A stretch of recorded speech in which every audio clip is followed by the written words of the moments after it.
অসংগঠিত ক্ষেত্রে শ্রমিকদের স্বার্থে ফের সোচ্চার all Tripura unorganised workers Congress. সোমবার আগরতলায় মিছিলের পর 9 দফা দাবিতে এরা ডেপুটেশন দেয় শ্রম দপ্তরে। কংগ্রেস ভবনের সামনে থেকে মিছিলটি শুরু হয়।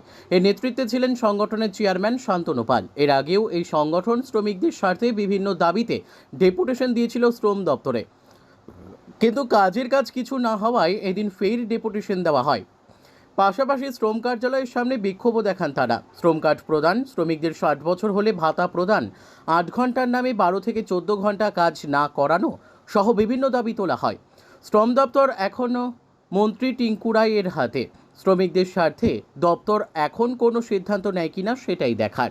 আজকে আমাদের গণ ডেপুটেশন শ্রমিক সংগঠনের পক্ষ থেকে all Tripura unorganise worker Congress শ্রমিক সংগঠন, আমি শান্তনু পাল, চেয়ারম্যান।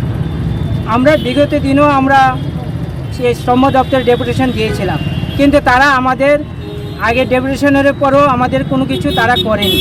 আজকে আমরা ডেপুটেশন দিচ্ছি আবার, এবং আমরা এই ডেপুটেশনের মাধ্যমে ধর্ণা দেওয়ারও ওদেরকে প্রতিনিধি যাব। কারণ হয়েছে দিনে দিনে শ্রমিকদের অবস্থা খুব খারাপ হচ্ছে। ওরা কোনো কিছু পাচ্ছে না। বছরে 2বার টোল ফ্রি দেওয়ার কথায় একবারও ওরা পাচ্ছে না। শ্রমিকরা কাজ করতে গিয়ে অ্যাক্সিডেন্ট হচ্ছে, তারও কোনো মর্যাদা পাচ্ছে না।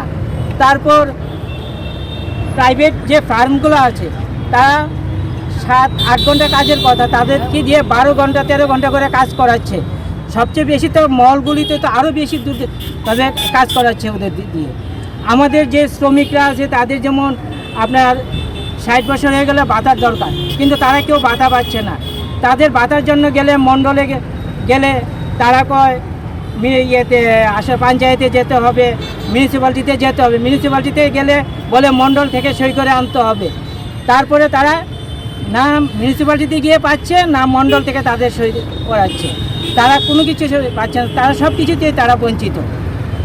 আমরা চাই যে আমাদের শ্রমিকরা যারা আছে তাদেরকে লেবার কার্ড অতি সত্ত্বে দিতে হবে, এবং তাদের যতগুলো পাওনা আছে বিগত দিনে তারা প্রত্যেক মাসে 50 টাকা করে দিয়েছিল। গভর্নমেন্ট আরও 50 টাকা করে দিয়ে 100 টাকা করে দেওয়ার কথা, কিন্তু কোনো কিছু তারা দেয়নি। তারা শুধু তাদের থেকে টাকাই নিয়ে গিয়েছে। তারপর দুর্নীতির পরে তো দুর্নীতি চলছে শ্রম দপ্তরে। আমরা সবগুলির প্রতিবাদে আজকে আমাদের এই গণ deputation. Bureau report, news tele Bharat.